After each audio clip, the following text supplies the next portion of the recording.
let me take you all to a small video of us.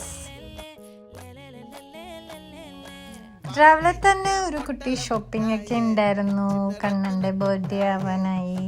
So അങ്ങനെ shopping ഒക്കെ കഴിഞ്ഞു. ഞങ്ങൾ cafe cute എന്ന് പറഞ്ഞിട്ട് ഒരു റെസ്റ്റോറൻറ്റിൽ പോയി. മുന്നേയും ഞാൻ ഈ ഒരു റെസ്റ്റോറൻറ്റിൽ പോയിട്ടുണ്ട്. എനിക്ക് ഭയങ്കര ഇഷ്ടമാണ് ഇവിടെ പോകാൻ. അപ്പം ഞങ്ങൾ ജ്യൂസും പിന്നെ ഒരു പാൻ കേക്കും ഒക്കെ കഴിച്ചു.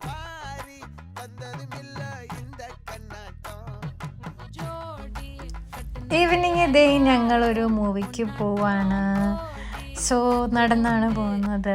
സെൻട്രത്തിലാണ് നമ്മുടെ മൂവി വേറൊന്നുമല്ല, വിജയ് സേതുപതിയുടെയും നിത്യ മേനോൻ്റെയും തലൈവൻ ആൻഡ് തലൈവി എന്നൊരു മൂവിയാണ്. സോ മൂവി എനിക്ക് ഭയങ്കര ഇഷ്ടമായി. കണ്ണനൊട്ടും ഇഷ്ടമായില്ല. ഇച്ചിരി ഫണ്ണൊക്കെ ആയിട്ട് കൊള്ളായിരുന്നു. അപ്പോൾ അത്രയേ ഉള്ളൂ ഇന്നത്തെ വീഡിയോ.